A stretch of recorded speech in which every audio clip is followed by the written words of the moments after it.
Welcome.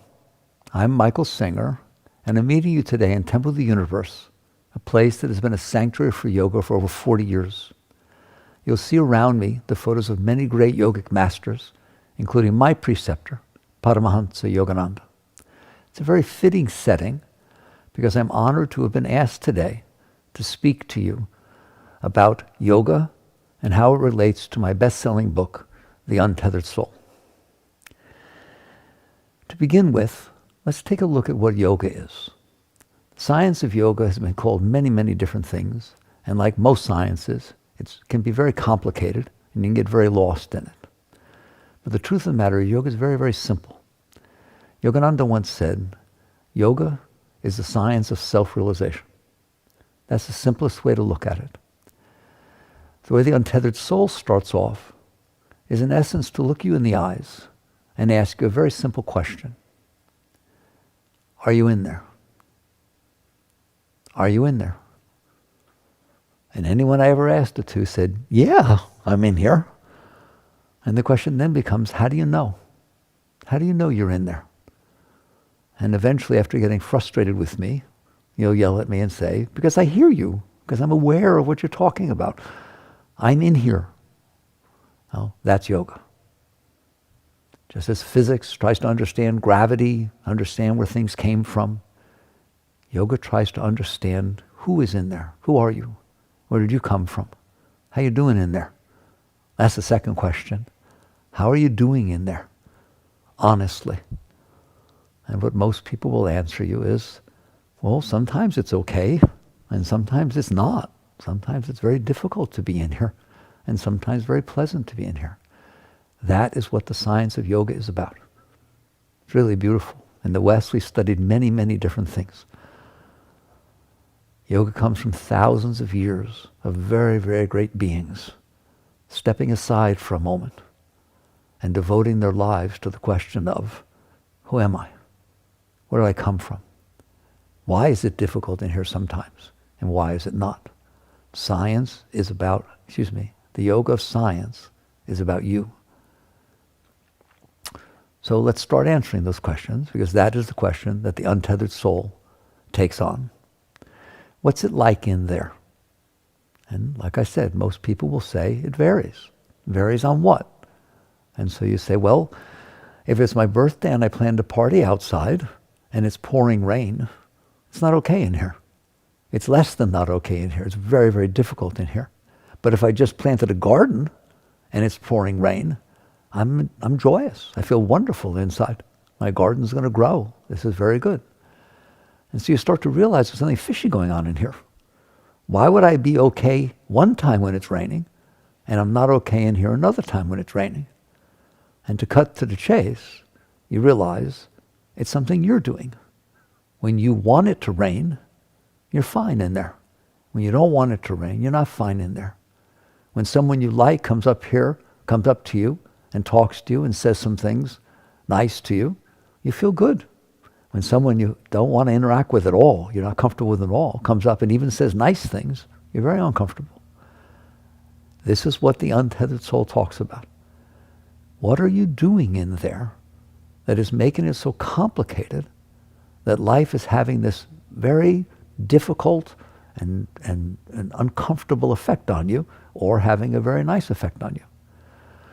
And eventually what you will see is that you have developed inside yourself concepts of like and dislike. They're not part of your genes. They're not part of anything you inherited. They're just experiences you've had over the course of your life that left impressions on you. In yoga we call them samskaras, which either felt good or didn't feel good. And you stored those inside your mind. And now when events take place outside, they hit that stuff, and either you feel comfortable or you feel uncomfortable. That's it. We could talk about it for days, and maybe it'd be good to, but that's the bottom line, is that you decided inside your mind what you like and what you don't like.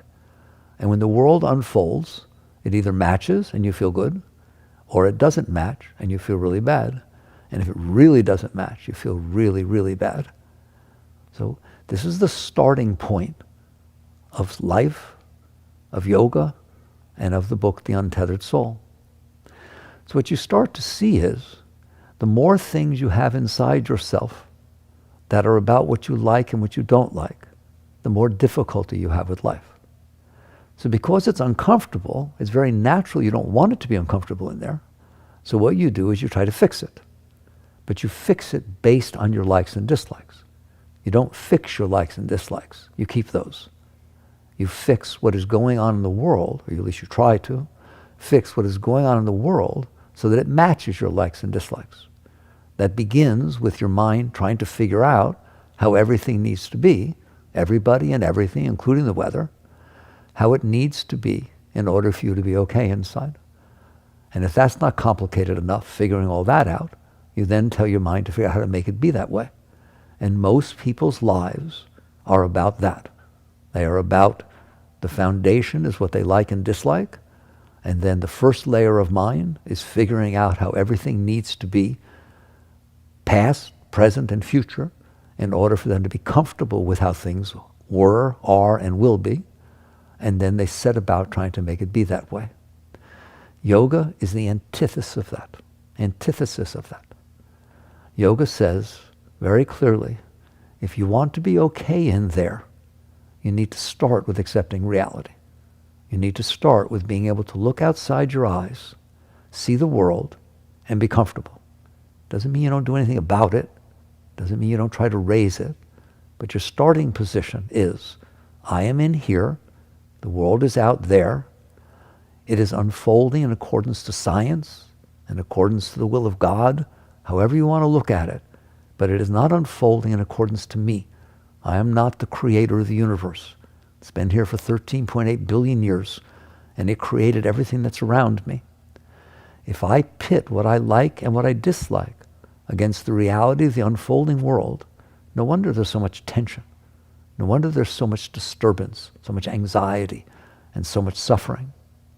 If, on the other hand, I learn to come to peace within myself and just be comfortable being in here, and then I look outside and I'm fascinated by, just honored to be experiencing the reality that's unfolding in front of me, all of a sudden life becomes beautiful. Life becomes peaceful. All of life can be an exciting experience of love and of expression and of passion and inspiration. But it's not going to be that way if the only way you're okay is if the world matches what you want and what you don't want. That is the foundation of yoga, and that is the foundation of the book, The Untethered Soul. That's the starting position. Which way do you want to go with your life? Do you want to continue fighting with the world and trying to make it match what you think should be going on based on your likes and dislikes? Or do you want to come into harmony with reality? Very much what Lao Tzu talked about in the Tao. Do you want to come into harmony with the reality that's unfolding in front of you so you can participate in life and raise it? Do beauty, by all means. Bring love, bring beauty to it. But not the starting position, I'm not okay, and this is how the world needs to be for me to be okay. That is the antithesis of yoga. Yoga is about harmonizing, merging with all of reality. So once you catch on with that, the question becomes, how do you do this? Because so far what we've talked about does not sound like traditional yoga. Traditional yoga sounds like body exercises, asanas. Sounds like meditation. Sounds like going to India and climbing the Himalayas and finding a great master. It sounds like doing mantra, doing meditation. Every one of those things are techniques that great yogis have devised and discovered that will help you come to peace within yourself. They are not yoga. No more than a calculator or a slide rule or a computer is mathematics. They are tools that are used in order to achieve the purpose of yoga. So, looking more traditionally at the tools, so why would meditation work? What's meditation got to do with me who's in here and struggling with myself? Meditation is very, very simple in the simplest sense. The simplest meditation nowadays that's taught is 15 minutes in the morning, 15 at night. Sit down and watch your breath go in and out. Well, what's so holy about watching your breath go in and out? What's that got to do with yoga? If you are watching your breath go in and out, you are not watching your mind complain about what's going on. You're not letting your mind, you're not watching the mind that is participating in the game of what do I want, what do I not want, and how do I make it happen. You are instead focusing your awareness on the breath going in and out. Believe it or not, that will completely change your life. Why? For the very reason that you're not participating in the disturbed mind. The mind will always be disturbed if the foundation of the mind is, what do I want, what do I not want, and how do I make it happen? That is very disturbing because you have pitted yourself against the unfolding of reality in front of you. People actually are still disturbed about things that happened in the past. That's the one when I realized that I said, I'm moving out to the woods to get my head together. Like, the past already happened. You're not going to change the past. So if I'm not okay with the past because I didn't like it, or because I did like it and it went away, I'm going to suffer for the rest of my life because I can't change the past. So you come to the point where you understand you have some work to do, and that work is yoga. That whole action of body, where you're working on yourself, is the science of yoga. So let's get back to meditation. If you watch your breath go in and out, or any other technique of meditation, you use whatever is comfortable to you, it works for you. If you're watching your breath go in and out, you are not watching your mind live your life, decide what should be happening, and getting upset or excited about it. That very act of not watching the disturbed mind permits you in there, the one that I said, are you in there? Hi. You're in there, but you're watching your mind all the time and participating in the mind's attempt to make things be the way it wants.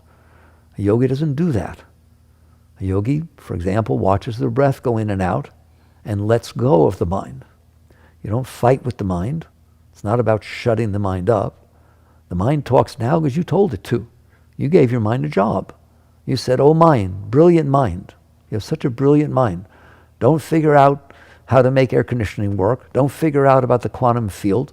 Don't figure out how to make rocket ships that fly to the moon. I want you to figure out how everybody and everything around me needs to be for me to be okay. We call that the personal mind. You did that. You asked your mind to do that. So now your mind says, yes, I'll do that day and night. Can't fall asleep. All day, that's what it's thinking about in the background. So yoga is about not participating, not fighting, but not participating in the personal mind. Realizing I don't want to play the game of what do I want and what do I not want and how to make it happen. I want to start off by being at peace within myself and honoring and respecting the reality that's unfolding in front of me. Doesn't mean I can't change it, but if you're going to change something, you have to start by honoring and respecting its existence, come in harmony with it, and then see what you can do about it. You're not going to change it by complaining about it. So basically, a yogi learns to come into quietude within the seat of their own self. And you can only do that when you're ready, willing, and able to let the personal mind pass by, which is not difficult. People make it difficult. Just put your consciousness elsewhere. For example, on your breath. Just watch that instead of watching your mind. What happens from that point forward is nothing short of miraculous. The very act of not being addicted to the personal mind permits you to come to peace within yourself. And somehow it seems like the world becomes a nicer place. The truth is, you become a nicer person. You come from a nicer place when you look at the world. So all of a sudden the rain looks beautiful. All the rain. Yeah, sure, you wanted to have a party. So what? Doesn't matter. You didn't need the party so you could become popular, so that people would like you, because you're already at peace within yourself. So therefore, if it rains on the party, you have fun getting wet, or you have fun running inside and doing something else. You don't complain. It's not a problem, because you're already okay. Yoga is about being okay inside. In the Bhagavad Gita, Krishna says to Arjuna, equanimity is yoga. Equanimity is yoga. What does that mean? It means you're at peace within yourself, regardless of what is going on outside. Again, it doesn't mean you don't interact with it. It doesn't mean you don't raise it, help it, change it. It means you start by accepting the past, because it's already over, and you then accept the reality that's unfolding in front of you so that you're quiet and clear enough to be able to interact with it, to do some good. So this is the essence of yoga. Yes, meditation is very, very helpful. If it helps you, meditate. Mantra, another thing. That's a foundation of yoga. Why? What's so great about mantra? If you teach your mind to say a word over and over again, name of God, I used to just say God, God, God, so I don't have to worry about what name I said. But it doesn't have to be God, whatever it is. If you teach your mind to say this habitually over and over, then when your mind starts to say other things, you've given yourself, your consciousness, the choice of paying attention to the mantra or paying attention to all the disturbance that the mind is creating because it's not getting what it wants. So all of a sudden, somebody doesn't say hello to you. They walk by and don't say hello. You don't know why. You don't know if they didn't see you. You don't know anything. Well, your mind goes crazy. What did I do? What's wrong with them? Oh my God, maybe they're mad at me. Instead, God, God, God. That's yoga. So the power of meditation, the power of mantra, all of these techniques are about taking your consciousness off of the disturbed mind and putting it on something much calmer, much more steady. And what you will find if you learn to do that, eventually something very great will happen. You will find that the mind cannot distract your consciousness anymore. You don't have to fight with it. You just know it doesn't know what it's talking about.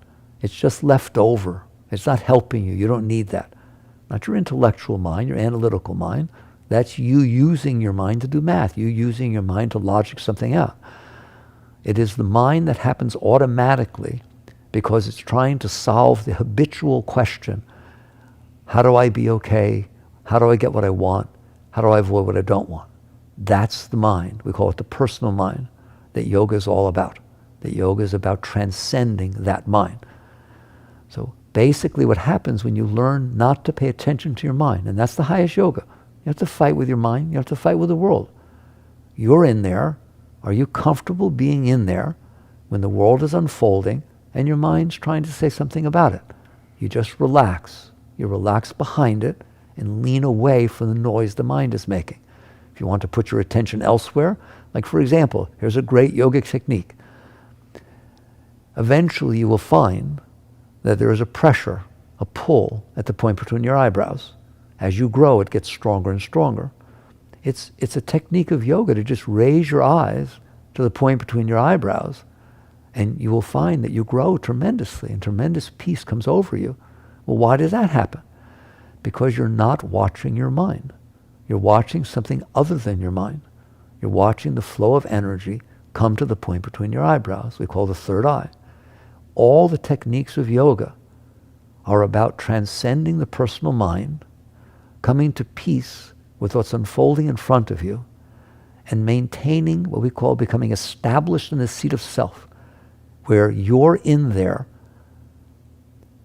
being aware that you are aware, and you're aware that there is a mind that is reacting some to the world that is unfolding, but you're not participating in that. You are keeping yourself centered. Once that happens, some amazing things are going to happen, which most people are familiar with in the terms of yoga. Because you're not participating in your personal mind, eventually you'll start to realize that more and more of your awareness and consciousness remains centered within the seat of your being. Hope that doesn't sound like big words. It just means you're always aware that you're aware that you're aware. You're aware that the mind is talking, if it is. You're aware that the heart is feeling one thing or another. You're aware that the world is unfolding in front of you. You're not reacting to it. You're not participating in the mind's reaction. You're just aware that all this is going on. When you become comfortable sitting in that seat, you will start to realize that you become aware of the nature of your own being. That's yoga. You have a nature too. The mind has a nature. We talked about that. The world has a nature. It's always unfolding, expressing the laws of nature. Your heart has a nature. It expresses and reacts to the different things that are unfolding. Your human heart. Well, you also have a nature. The self, the Atman, soul. It has a nature, but you can't know it because you're busy watching the mind. If you're studying something else's nature, then that's what you're studying. If you're no longer studying the nature of the mind, the heart, or the world, your consciousness will naturally become aware of the nature of your own being. And that is something very, very great. You will realize that there's something going on inside of you that is more beautiful than anything you've ever experienced, ever in your entire life. In fact, the source of any beauty you ever felt, any love you ever felt, was because the mind shut up for a minute and you opened and you were able to experience the greatness of your own being. That goes for love, that goes for joy, that goes for everything. All of it is coming from inside of you, but you can't experience it because you're experiencing the disturbances of mind and of heart. So as you start to experience the seat of your own self, all of a sudden you feel this tremendous energy flow wells up deep within you, not in front of you where you look at your mind or look at your heart or look out at the world, but back behind you, back behind where you sit inside. And it starts to pull you back into it. Now you start hearing the more traditional aspects of yoga. We call that energy flow Shakti. And eventually that word will become the most holy, sacred, beautiful word to you. It won't be something you study or read about. It will be more real to you than the beat of your heart, be more real to you than the noise of your mind or of the world that's unfolding in front of you. It keeps rising up and pulling you into it. And its ecstasy, its joy, its beauty is so great that eventually you can't hold yourself back. Your meditations become spontaneous. They're not something you do. They're something that happened to you. All of your life now is saturated and permeated with this overwhelming sense of joy, of ecstasy. Then it pulls you in deeper. And eventually you start to get this inner sense of, where is this coming from? Where does the flow of the Shakti come from? And the seeking of the source of that energy flow is your final stages in yoga. Yoga means union. It means when you let go enough of the pull of mind, the distraction, not the pull, the distraction of mind, the distraction of the human heart, and the distraction of what's coming in through your senses, when the pull of the Shakti inwardly is so strong that you can't resist it any longer, you just let go. It's the ultimate surrender. You let go, and it pulls you back into it. And the great masters, Christ, Buddha, all the great masters, saints and sages of all times and all religions, taught you the same thing. Eventually, the little river of your consciousness gets pulled back into the ocean of God. That's yoga. Yoga means union. That is the purpose of the book, The Untethered Soul. That is what it means to untether your soul. It is no longer tied to the humanness of your mind, the limitations of your heart, or to the temporal nature of what is unfolding in front of you. Once that takes place, you still live in this world, but the center of your being is merged into something much greater. You're a blessing on this earth. Your very presence brings love. It brings Shakti, brings God to anything you look at, anything that comes out of your mouth, any place you go. You're a blessing on this earth. Yoga is a very, very great thing. So the purpose of the writing of The Untethered Soul is to start at the beginning. How you doing in there? And work your way out back to the true nature of your own being. This is self-realization. This is yoga. Thank you.